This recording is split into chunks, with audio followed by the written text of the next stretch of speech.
Mamma हम्म. मी आज टीचरला म्हणले की टीचर ते हे एक पोयम शिकत होते कुठलं तर सगळं काम आपल्या वेळेवर करायचं. मग टीचर एकदमच म्हणले की हे आप बड़े होकर क्या बनने चाहते हो असं म्हणले. मग सगळेजण डॉक्टर पोलीस ऑफिसर काय पण म्हणले, तसं सगळं म्हणले. मग मी म्हणले की टीचरला जाऊन टीचर मैं IAS बनने वाली हूँ. मग टीचर मला जवळ घेऊन कॉंग्रॅच्युलेशन्स म्हणले.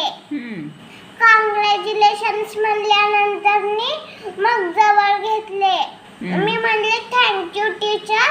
मग मी म्हणले टीचरांना टीचर मेरी दीदी ऑफिसर बनने वाली है असं म्हणले मी टीचरांना. होय. मग काय म्हणले टीचर? हाँ आप भी बड़े होकर IAS बनो असं म्हणले. होय.